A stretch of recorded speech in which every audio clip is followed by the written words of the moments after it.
My own mom screamed in court. She is mentally sick. I stayed silent. Welcome to my new story. My own mother looked the judge straight in the eye and said I was mentally incompetent. She said I'd been unstable my whole life. She said I should never be allowed to control my own finances, let alone inherit anything from my grandmother. I sat there in the Milwaukee County Courthouse on March 14th, wearing my grandmother's pearl earrings, and I did not say a single word. The judge, a woman in her mid-60s with silver hair and reading glasses perched on her nose, listened to my mother's attorney finish his opening statement. Then she turned to him with an expression I had seen many times before, in 38 different cases, actually. It was the expression she made when something did not add up. She looked at Bradley Fenwick, my mother's young attorney in his oversized suit, and asked him a simple question. Do you truly have no idea who this woman is? The woman you are calling mentally incompetent? Bradley blinked. He looked at his notes. He looked at me. He looked back at the judge. My mother's face went from confident to confused to pale in about 4 seconds. Let me tell you how I ended up in that courtroom. My name is Nancy Berglund. I am 33 years old and I work as a certified fraud examiner in Milwaukee, Wisconsin. For the past 7 years, I have specialized in one specific type of crime: elder financial abuse. I investigate cases where someone steals money from vulnerable seniors, forged checks, fake powers of attorney, manipulated wills. I have seen every trick in the book, and I have testified as an expert witness in 38 cases. 31 of those cases ended in conviction. 11 of those testimonies happened in Judge Patricia Kowalczyk's courtroom. She once told another attorney on the record that I was one of the most credible expert witnesses she had encountered in 20 years on the bench. My mother did not know any of this. We had not spoken in 19 years. Here's what you need to understand about my mother, Daisy Hollister. When I was 14 years old, my parents divorced. It was not amicable. My father moved to Oregon. My mother remarried within 3 months to a man named Theodore Hollister, who owned 3 laundromats in Racine County, Wisconsin. And my mother decided that her new life had no room for her old daughter. She did not fight for custody. She did not call on my birthday. She sent exactly 1 Christmas card the first year, and nothing after that. I was raised by my grandmother, Dorothy Berglund, in a small house in Eau Claire. Grandma Dorothy was a retired elementary school teacher who had never made more than $42,000 a year in her life. But she was careful. She tracked every penny. She kept receipts in labeled envelopes. She balanced her checkbook every Sunday morning with a cup of coffee that had exactly 2 sugars and a splash of whole milk. That woman could account for every dollar she had spent since 1987. She taught me everything I know. She just did not realize she was training a fraud examiner. Grandma Dorothy passed away 8 months ago. Congestive heart failure. She was 81, and she went peacefully in her sleep in the house where she had lived for 43 years. I was holding her hand. She left me everything.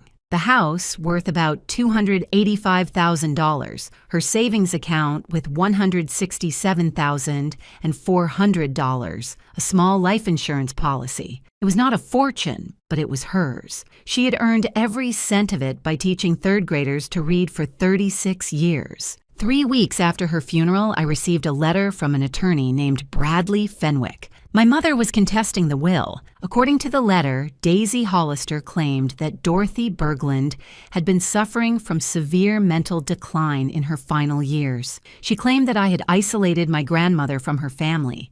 She claimed that I had manipulated a vulnerable elderly woman into leaving me her entire estate. The woman who had not visited her mother in 15 years, who had not called on birthdays or holidays, who had abandoned her own child, that woman was accusing me of elder abuse. I actually laughed when I read it. Then I stopped laughing, because the letter also stated that my mother had documentation. She had evidence that I had a history of mental instability going back to my teenage years. She was petitioning the court to declare me mentally incompetent and appoint a conservator to manage my grandmother's estate. The proposed conservator was, of course, Daisy Hollister herself. I called my boyfriend Cameron that night. Cameron Lindqvist is a high school history teacher with the kind of family that still has Sunday dinners and keeps photo albums in chronological order. His parents have been married for 41 years. He does not understand dysfunction the way I do. He told me I should reach out to my mother. Maybe there had been a misunderstanding. Maybe she felt guilty about the past and this was her way of reconnecting. I love Cameron. I really do. But sometimes he says things that make me wonder if he has ever met an actual human being outside of a Norman Rockwell painting. My mother remembered the exact dollar amount of my grandmother's estate, $167,400. She put that number in a legal document. She still does not know if my birthday is in March or May. Funny how memory works when money is involved. Before we continue, if you are enjoying this story, please subscribe and tell me in the comments where you are watching from and what time it is there. I see every single comment and it truly means the world to me. Thank you so much for your support. Now back to my mother and her little scheme. Within 2 weeks, the situation got worse. My mother was not just contesting the will anymore. She filed a formal petition with the probate court claiming that I was mentally incompetent and should have a conservator appointed immediately. She wanted emergency powers. She wanted access to my grandmother's accounts, frozen until the court made a decision. Her evidence was creative. I will give her that. As my legal guardian at the time, her name had been on all the intake paperwork, which apparently gave her attorney enough to request copies. After she abandoned me, I spent about 8 months talking to a school counselor about depression and adjustment issues. This is a completely normal response when your mother decides you are not worth keeping. The counselor wrote that I was struggling with feelings of abandonment and low self-worth. My mother's attorney presented this as proof of lifelong mental illness.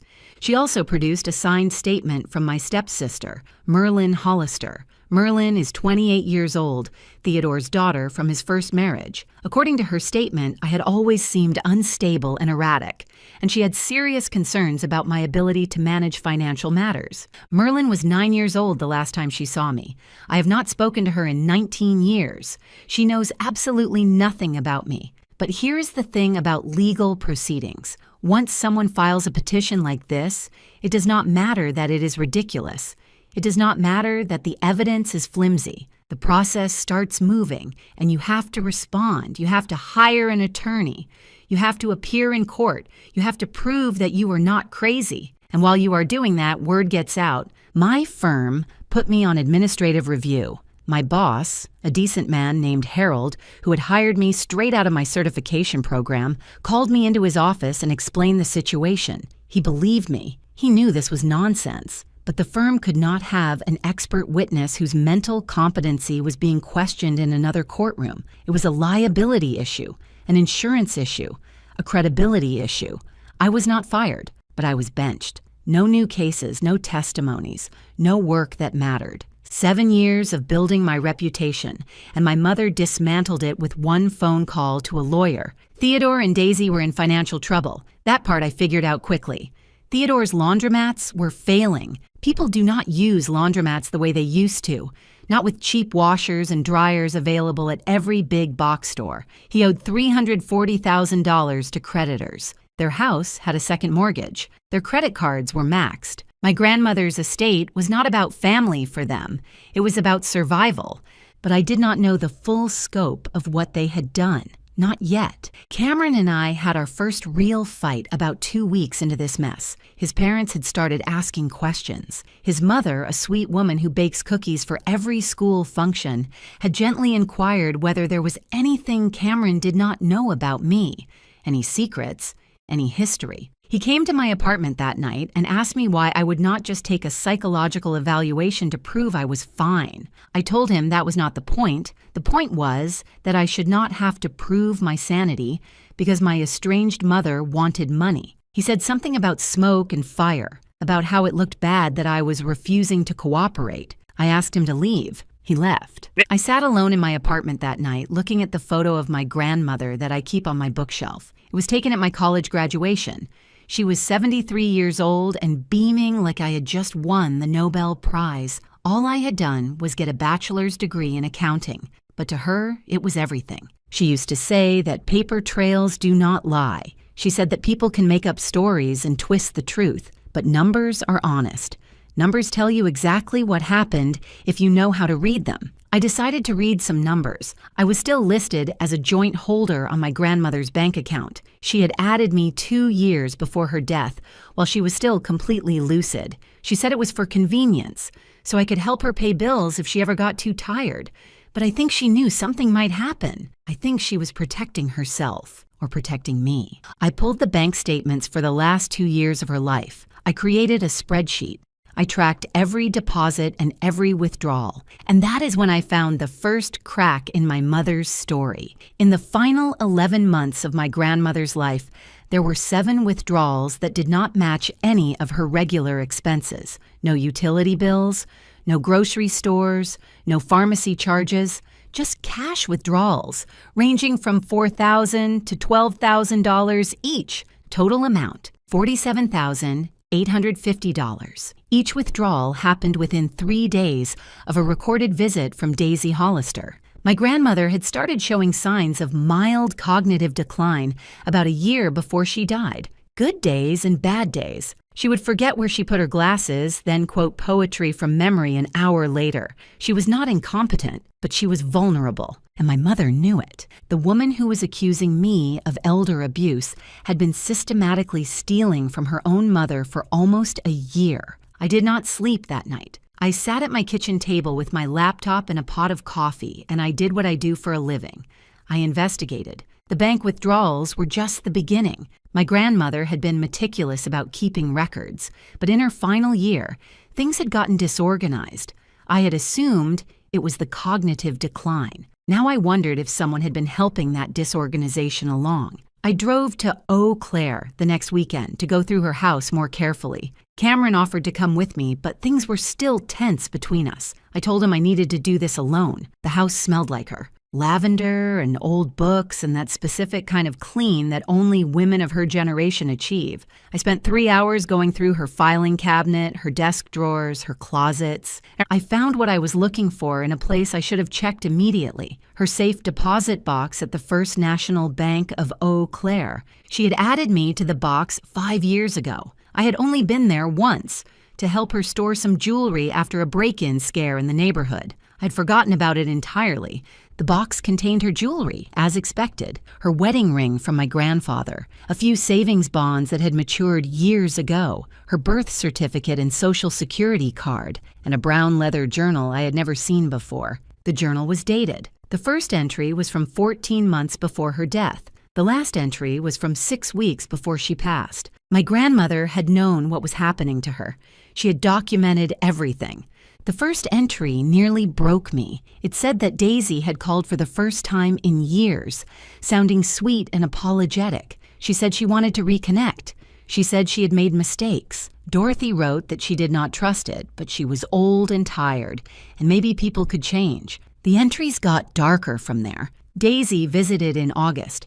She asked to borrow $2,000 for an emergency. Dorothy gave it to her. Daisy visited in October. She said Theodore was sick and they needed help with medical bills. Dorothy gave her $4,000. Daisy visited in December. She brought Theodore. They asked Dorothy to sign some papers that would make it easier for them to help manage her finances. Dorothy signed the papers. She wrote in her journal that she was having a bad day, that her mind felt foggy, that she was not sure what she had agreed to. 2 weeks later, she had a good day. She looked at the papers she had signed. She realized they were a power of attorney, giving Daisy control over her accounts. She was too ashamed to tell me. That was the part that destroyed me. My grandmother, the strongest woman I had ever known, was too ashamed to admit that her own daughter had tricked her. She wrote that she did not want me to see her as weak. She did not want me to know that she had been fooled, so she documented everything instead. Every visit, every withdrawal, every lie Daisy told. She kept records because that was who she was. Paper trails do not lie. The final entry was addressed to me. It said she was sorry. She said she had tried to tell me several times but could not find the words. She said she knew Daisy would come for the money after she was gone, and she wanted me to have proof. She wanted me to fight. She wrote that she had always known I was stronger than her. She said that was why she knew I would win. I sat on the floor of that bank vault and cried for 20 minutes. The bank manager pretended not to notice, but when I was done crying, I got to work. The power of attorney document was a forgery, not the signature. My grandmother had actually signed it, confused and manipulated, but the notarization was fake. The notary stamp belonged to a man named Ray Gustafson, who had retired from practice in 2019. The document was dated 2024. Someone had used an old stamp on a new document. It was sloppy. It was obvious, and it was a felony. I started digging into Theodore Hollister's background. What I found made my stomach turn. Theodore's first wife had died in 2012. His mother had died in 2017. In both cases, there had been questions about the handling of their estates. In both cases, money had disappeared. No charges were ever filed, but the patterns were there. Daisy had not married a desperate man. She had married a professional. And I was not their first victim. I was just the one who knew how to fight back. I called my attorney, Caroline Jankowski, the next morning. Caroline was 52, a former prosecutor who had switched to civil litigation after burning out on criminal cases. She was sharp and direct and did not waste time on sympathy. I told her everything.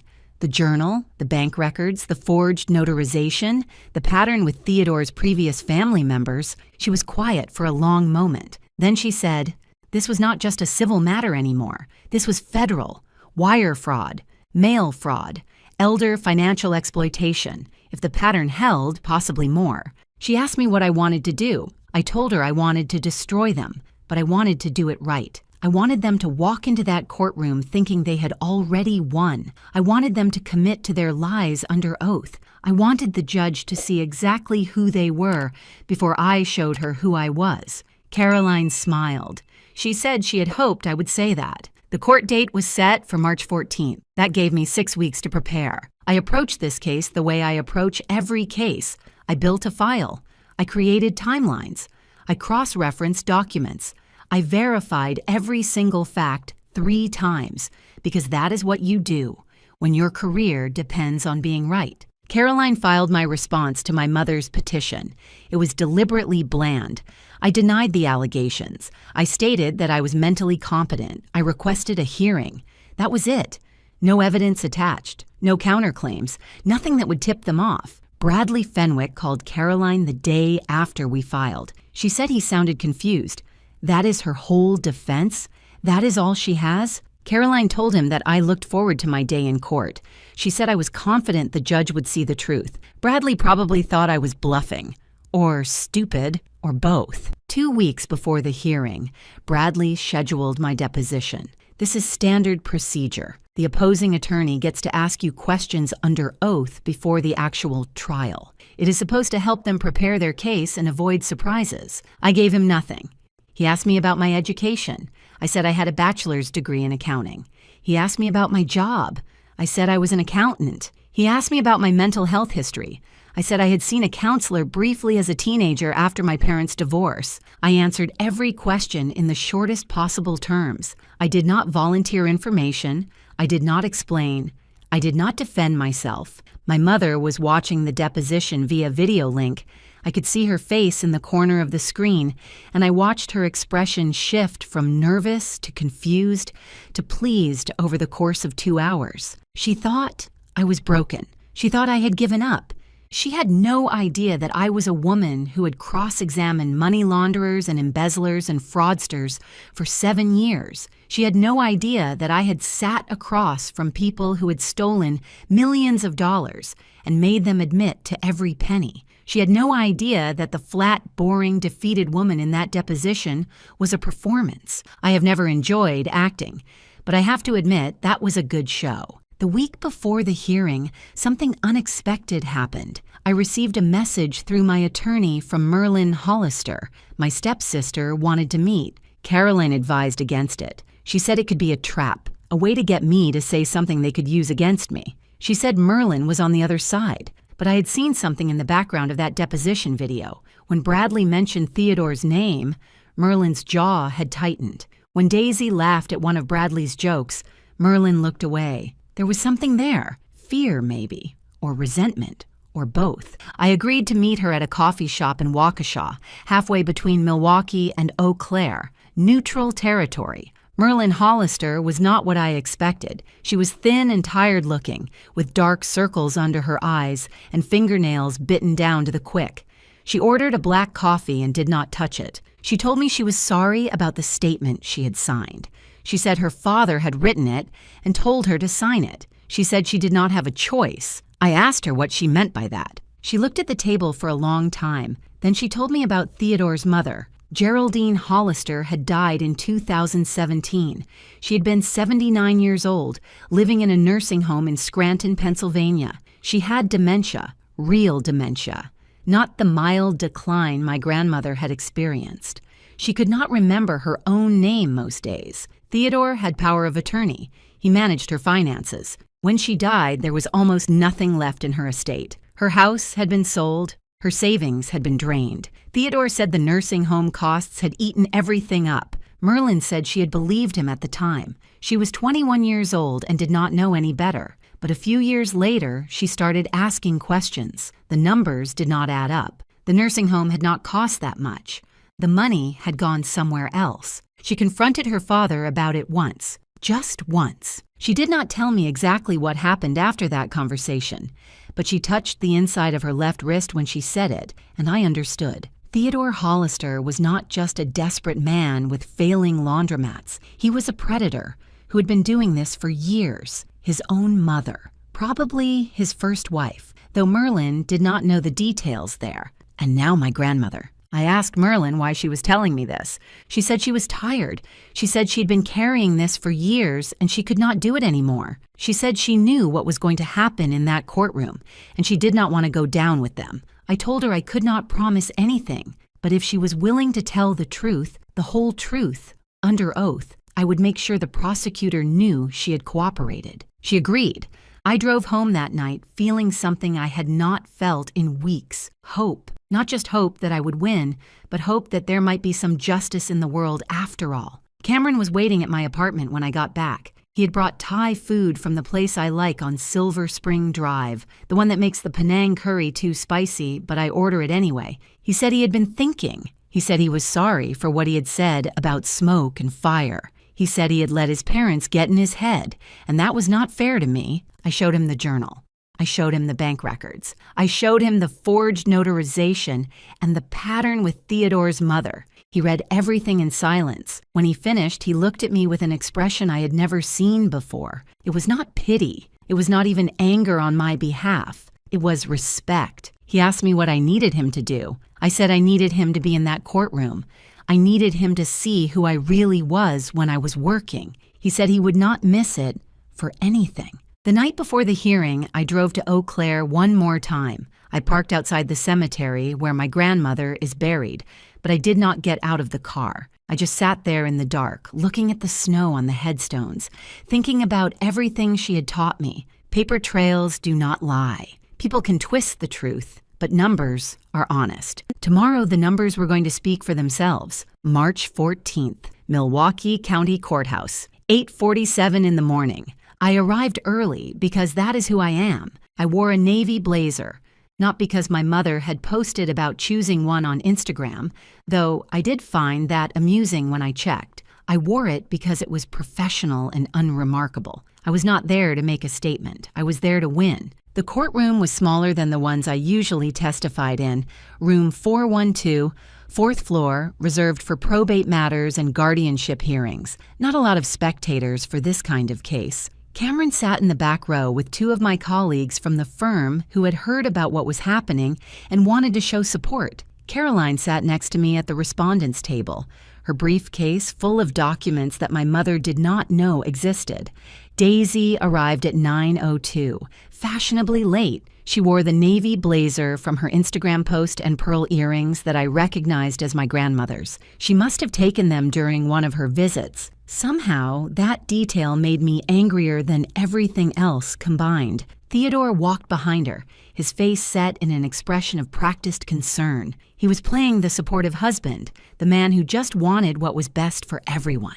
He nodded solemnly at the judge's bench as he took his seat. Merlin came in last. She did not look at me. She did not look at anyone. She sat at the far end of the bench behind the petitioner's table and stared at her hands. Bradley Fenwick shuffled papers and checked his phone one more time before the judge entered. He still looked like a kid playing dress-up in his father's suit. I almost felt sorry for him. Almost. All rise.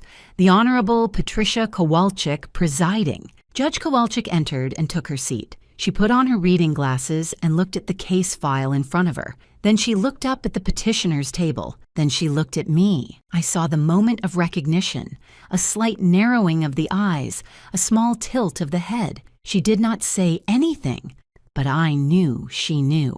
Bradley began his opening statement. He spoke for about 12 minutes. He painted a picture of a concerned mother who had been estranged from her daughter due to family conflict, but who had never stopped caring. He described my grandmother as a vulnerable elderly woman who had been isolated and manipulated. He presented my teenage therapy records as evidence of a pattern of mental instability. He never once mentioned what I did for a living. He never researched me beyond the basics. He assumed that an accountant was just an accountant. When he finished, Judge Kowalczyk asked if the petitioner wished to make a personal statement. Daisy stood. She smoothed her blazer. She spoke calmly at first about her concern for me, her worry that my grandmother's final wishes were not being honored properly. Then something shifted. Her voice rose. She pointed directly at me and said that I was mentally sick, incompetent, that I had always been unstable and should never be allowed to control anyone's finances,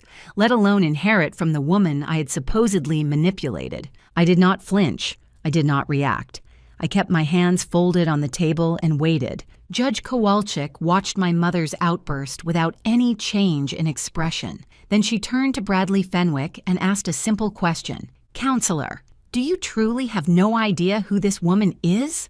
The woman your client just called mentally incompetent?" Bradley looked confused. He checked his notes. "She is an accountant, Your Honor. She works for a firm in Milwaukee." The judge looked at him for a long moment. Then she turned to Caroline. Caroline stood. She did not give a speech. She simply said that we would like to present evidence that would reframe the court's understanding of this case. Judge Kowalczyk nodded. Caroline opened her briefcase. She handed a copy of the evidence package to the clerk, who handed it to Bradley.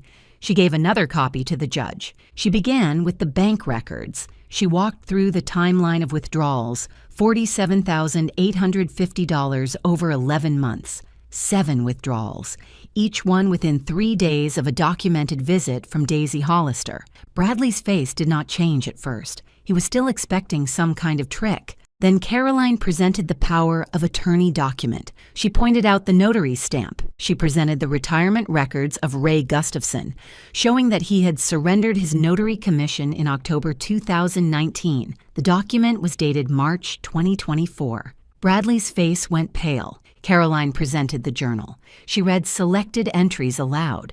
My grandmother's voice from beyond the grave, explaining exactly what had been done to her, the shame she felt, the confusion, the fear. I watched my mother's face as Caroline read. Daisy's expression cycled through confusion, then shock, then something that looked almost like indignation. She was not ashamed of what she had done.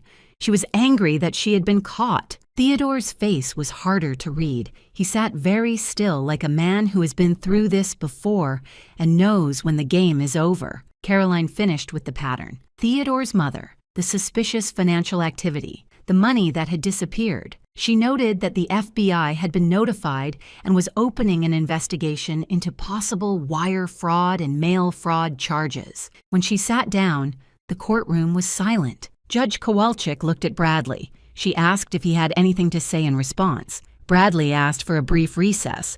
The judge granted it. I watched Bradley walk over to Daisy. He leaned down and whispered something in her ear. I could not hear what he said, but I could see her reaction. Her face went from angry to confused to pale. He was telling her who I was, what I did for a living, how many times I had testified in this very courtroom. She looked at me then, for the first time in 19 years. My mother really looked at me. I did not smile. I did not gloat. I just looked back at her and waited.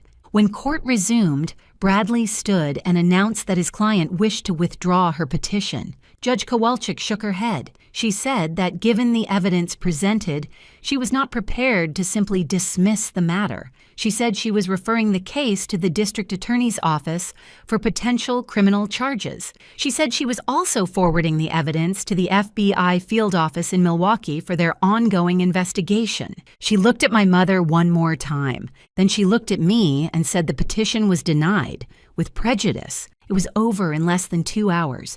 No dramatic confrontation, no screaming, just evidence presented clearly and a judgment delivered quietly. That is how justice actually works.